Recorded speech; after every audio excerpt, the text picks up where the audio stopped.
बच्चों, इससे पहली वीडियो में मैंने आपको द्रव्यमान संख्या के ऊपर आपके न्यूमेरिकल के विषय में बताया था। एक न्यूमेरिकल मैंने आपको कराया था, उससे अगले कुछ न्यूमेरिकल मैं आपको इस वीडियो में लेकर पुनः आपके सामने आया हूं। मैं मानता हूं कि जो कोर्स आपको बता रहा हूं आपके समझ में आ रहा होगा, आपको ध्यान से पढ़ना है। बाकी हमारी कोशिश ये है कि हम आपको अच्छे से अच्छा पढ़ाएं, बहुत बेस्ट पढ़ाएं। यदि कोई कहीं दिक्कत आती है तो वीडियो को रोक कर देखो, उसको दोबारा देखो, समझ में आएगा। एक देखिए नया क्वेश्चन है, बोर्ड पे लिख रहा हूं मैं आपको, आपकी बुक में पता नहीं हो या ना हो, अलग से क्वेश्चन है, आप इनको अपनी कॉपी पे ऐसे नोट कर लेंगे।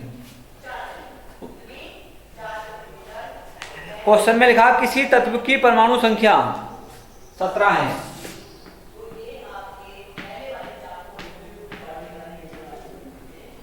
किसी तत्व की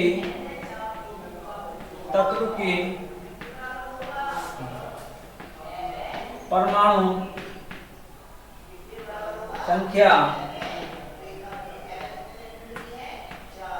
17 तथा द्रव्यमान संख्या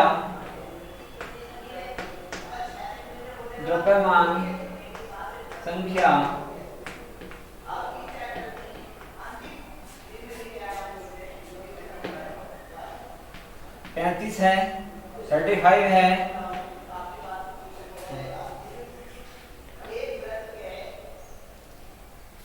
इसके न्यूट्रॉनों की संख्या, इसके न्यूट्रॉनों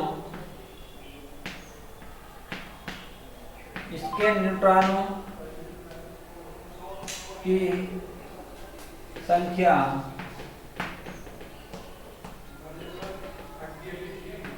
ज्ञात करो।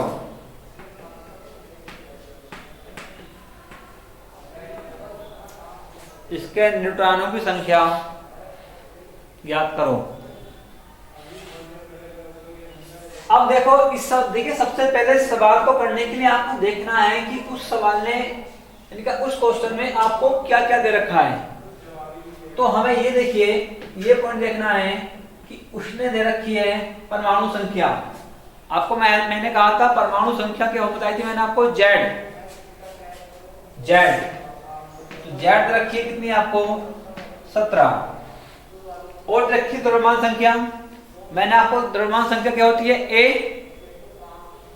द्रव्यमान संख्या को हम ए से प्रदर्शित करते हैं, ये मैंने इससे पहले वीडियो में आपको बताया है।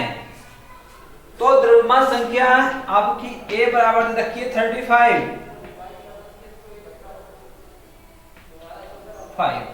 अब देखिए, सिर्फ यहां आपको एक बात समझनी है। मैंने कहा था द्रव्य यानी का परमाणु संख्या, तो मैंने यानी का परमाणु संख्या की परिभाषा क्या लिखवाई थी,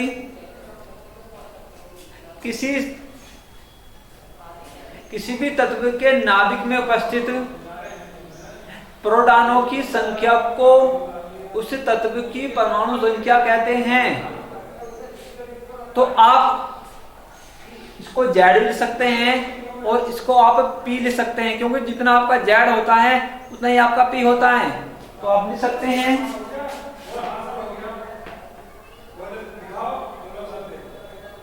इनका पी बराबर जेड, जितने प्रोटॉन उतना ही परमाणु क्रमांक।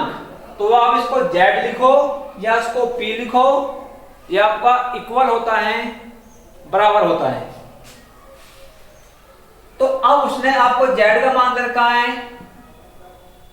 पी का मान देखा है।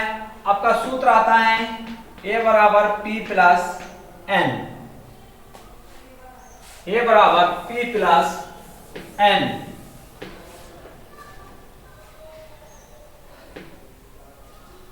अब मैंने कहा था पी के बराबर आप जेड लिख सकते हैं, ए बराबर हो सकता है आपका जेड प्लस एन। तो अब उसने आपसे पूछा क्या है, एन का मान पूछा है इसका मान रखा है आपका 35, जेड का मान रखा है जेड का मान रखा है 17 और एन निकालना है। एन बराबर कितना आ गया 35 माइनस 17, एन का मान कितना आ गया 18। ये आपका आंसर आता है। आ रही बात में नहीं? तो इस प्रकार आपको यदि इस या आपके तीन इनमें से कोई भी एक दे रखा हो, दो दे रखे हो, तो आप तीसरे का मान इस प्रकार निकाल सकते हो। देखिए एक क्वेश्चन और मैं आपको बता रहा हूं।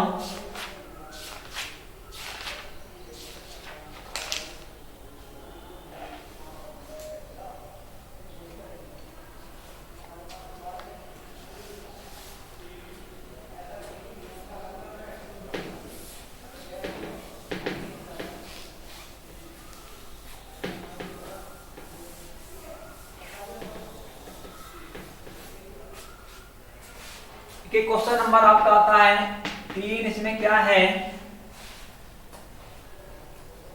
एक तत्व का परमाणु क्रमांक 30 है। कोई तत्व है आपका, एक तत्व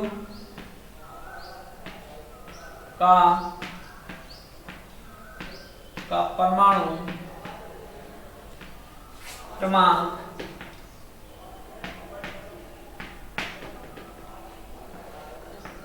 30 है।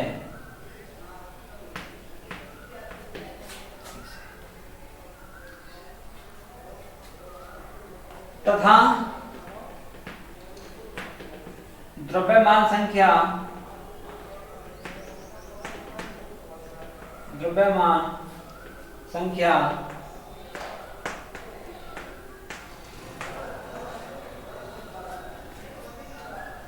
66 है।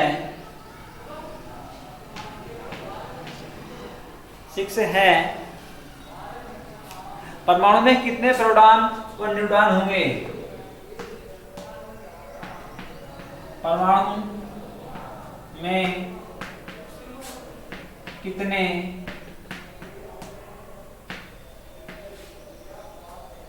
प्रोटॉन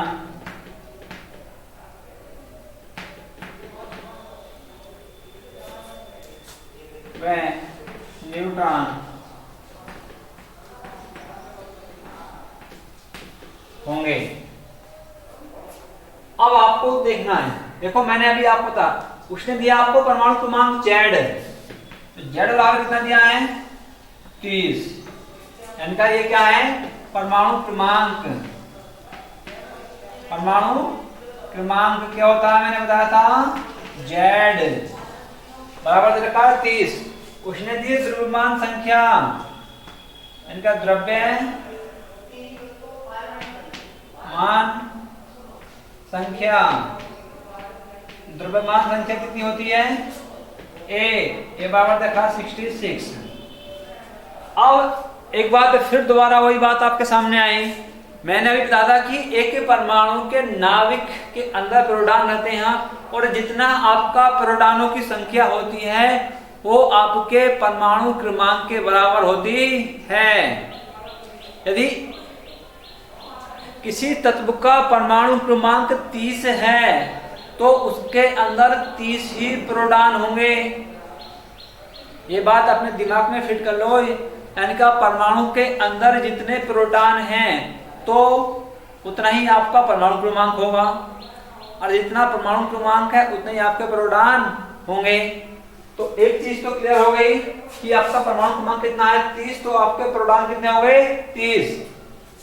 तो यहां पे लिख दो इनके प्रोटॉनों की संख्या तो कितनी होगी आपकी, इनका पी बराबर होगी 30। अब निकालना क्या है आपको, तो अब निकालने हैं आपको न्यूट्रॉन। तो जब न्यूट्रॉन आपको निकालने हैं तो आपके सूत्र याद है। सूत्र क्या था, सूत्र है ए बराबर P प्लस N।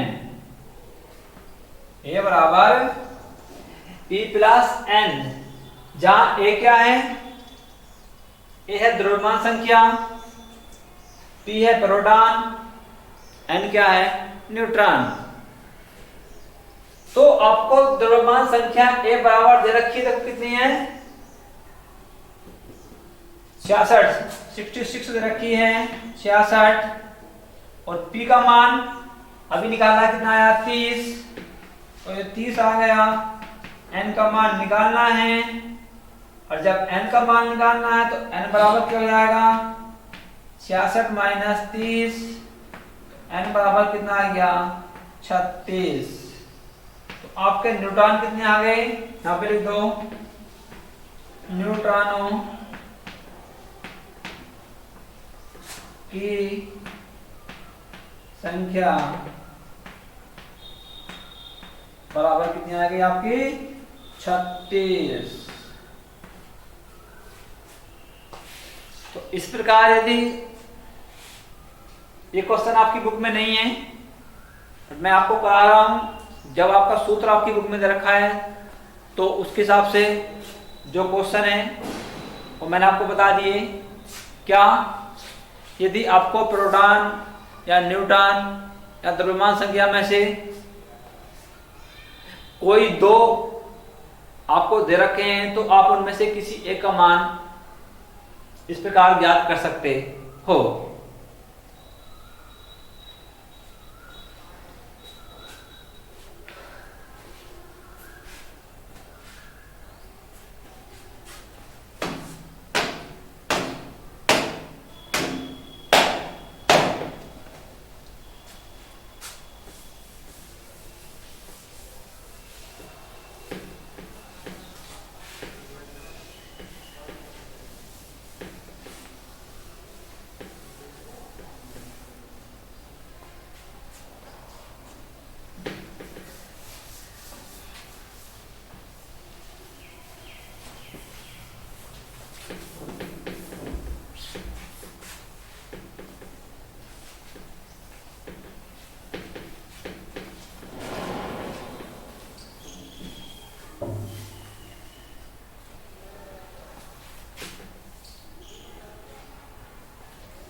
अब देखिए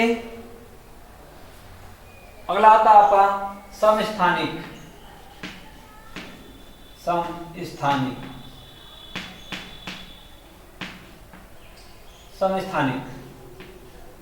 ये समझना है कि समस्थानिक होते क्या हैं।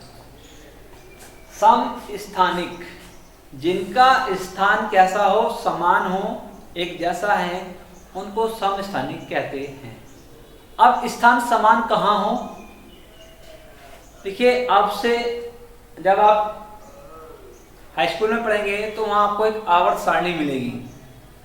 तो उस आवर्त सारणी के अंदर जितने भी आपके तत्व, लगभग आज 118 तत्व ज्ञात हैं, 118 तक का पता है, तो उन तत्वों के स्थानों को रखा गया है, सीमित किया गया है।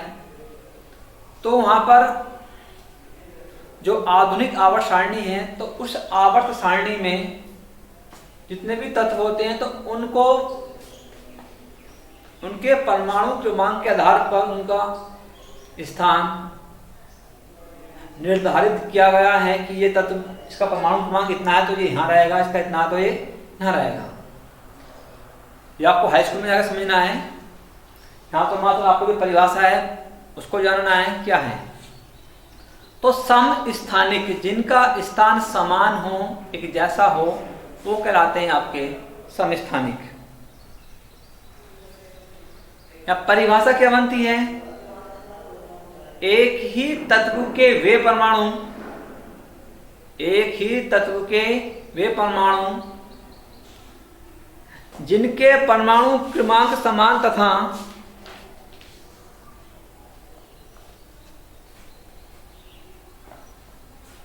एक ही तत्व के वे परमाणु जिनके परमाणु क्रमांक समान तथा द्रव्यमान संख्या भिन्न भिन्न होती है, समस्थानिक कहलाते हैं। एक बार दोबारा सुन लो परिभाषा को। एक ही तत्व के वे परमाणु जिनके परमाणु क्रमांक समान तथा द्रव्यमान संख्या भिन्न भिन्न होती है, वे एक दूसरे के समस्थानिक कहलाते हैं। समस्थानिक परिभाषा सामने लिख रहा हूं कि एक ही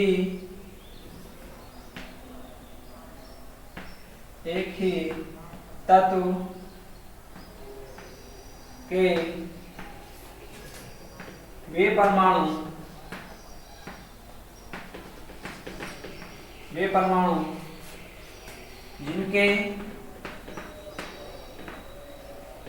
जिनके परमाणु क्रमांक